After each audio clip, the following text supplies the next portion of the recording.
यहां तक कि जो सेक्टर्स जिन्हें मजबूत माना जा रहा था वो भी नहीं बच पाए। देखिए, जनवरी में रियल एस्टेट 11%, टूरिज्म 8% और एफएमसीजी जिसको डिफेंसिव माना जाता है वो भी 6% नीचे हैं। मतलब साफ है, मार्केट में इस वक्त छिपने की कोई जगह ही नहीं बची है।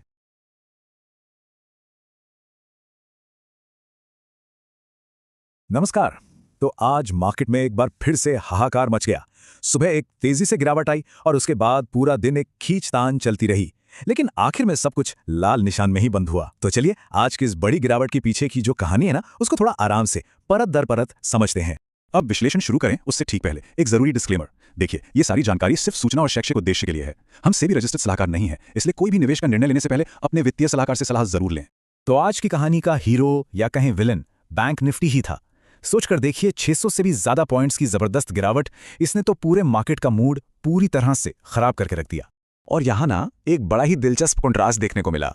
एक तरफ निफ्टी था जो ठीक है गिरा, लेकिन सिर्फ 75 पॉइंट्स और जैसे तैसे करके 25,000 का लेवल बचा गया। लेकिन असली तबाही, असली आग वो बैंकिंग स्टॉक्स में लगी हुई थी। बैंक निफ्टी 600 से ज्यादा पॉइंट्स टूट गया और जो 5,900 का महत्वपूर्ण लेवल था उसके भी ये नीचे फिसल गया। और क्या वोलेटिलिटी थी आज मार्केट में, मतलब जबरदस्त उठापटक। निफ्टी ने दिन के लो से लगभग 380 से 400 पॉइंट्स की रेंज बना दी। इसे कहते हैं बिल्कुल धोबी पछाड़। ऐसा लग रहा था जैसे स्टॉक्स को पकड़ पकड़ कर पटक पटक कर तोड़ा जा रहा है। ट्रेडर्स के लिए तो आज का दिन कह सकते हैं एक बहुत ही मुश्किल, बहुत ही चुनौतीपूर्ण दिन था। तो चलिए अब इस गिरावट का जो एपी सेंटर था यानी कि बैंकिंग सेक्टर, उसमें थोड़ा और गहराई से उतरते हैं। गिरावट की वजह और भी साफ हो जाती है जब हम देखते हैं कि अरे सिर्फ दो बड़े बैंकों ने मिलकर मार्केट को कैसे नीचे खींचा। अकेला आईसीआईसी बैंक 39 पॉइंट्स नीचे ले गया और एचडीएफसी बैंक 37 पॉइंट्स। मतलब साफ है, जब ये हैवीवेट्स लड़खड़ाते हैं ना तो पूरा मार्केट हिल जाता है। सच में अगर आज के दिन को बस एक लाइन में बोलना हो तो वो यही होगी, आज बैंकों की पिटाई का दिन था। ये कोई हल्की फुल्की सेलिंग नहीं थी, ये तो ऐसी सॉलिड पिटाई थी बैंकिंग स्टॉक्स की जो याद रखी जाएगी। और ऐसा भी नहीं है कि ये कमजोरी बस एक दो स्टॉक्स में थी, नहीं। निफ्टी बैंक के 14 में से 12 स्टॉक्स लाल निशान में बंद हुए। ये अपने आप में एक सबूत है कि सेलिंग का जो प्रेशर था वो पूरे के पूरे बैंकिंग सेक्टर पर हावी था। लेकिन ये जो दर्द था ये सिर्फ बड़े बैंकों तक ही सीमित नहीं रहा। अब जरा नजर डालते हैं मिड कैप्स और स्मॉल कैप्स पर। वहां क्या हालचाल थे। मार्केट की ओवरऑल हेल्थ का अंदाजा बस इस बात से लगाया जा सकता है, एनएससी पर हर एक बढ़ने वाले स्टॉक के सामने दो स्टॉक्स गिर रहे थे, एक के मुकाबले दो।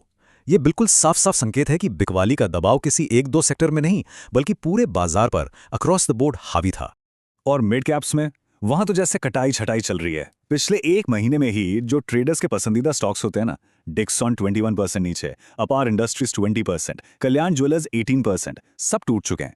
इससे साफ दिखता है कि इस स्पेस में कितना भारी नुकसान हो रहा है। यहां तक कि जो सेक्टर्स जिन्हें मजबूत माना जा रहा था वो भी नहीं बच पाए। देखिए, जनवरी में रियल एस्टेट 11%, टूरिज्म 8% और एफएमसीजी जिसको डिफेंसिव माना जाता है वो भी 6% नीचे हैं।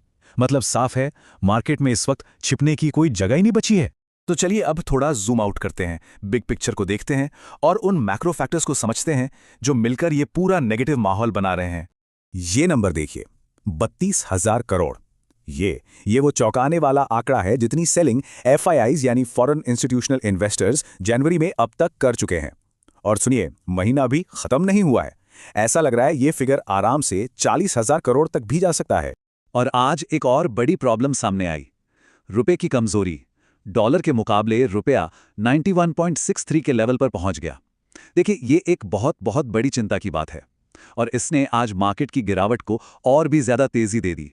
और ये ना एक विशियस साइकिल जैसा है जो गिरावट को और गहरा कर देता है। समझिए इसको, जब रुपया कमजोर होता है तो जो विदेशी निवेशक हैं उनके निवेश की वैल्यू डॉलर टर्म्स में कम हो जाती है। तो वो अपने घाटे को कम करने के लिए क्या करते हैं, वो बिकवाली करते हैं और उस बिकवाली से रुपया और कमजोर हो जाता है और ये सिलसिला बस चलता रहता है, चलता रहता है। तो कुल मिला के अभी इक्विटी मार्केट के खिलाफ कई सारे फैक्टर्स एक साथ काम कर रहे हैं। एफआईआईज लगातार बेच रहे हैं, रुपया कमजोर हो रहा है, बॉन्ड यील्ड्स बढ़ रही हैं, कंपनियों के नतीजे भी कुछ खास नहीं आ रहे और इन सब के बीच कोई भी पॉजिटिव ट्रिगर दूर दूर तक नजर ही नहीं आ रहा। तो इन सारी बातों को ध्यान में रखते हुए अब आते हैं सबसे जरूरी सवाल पर।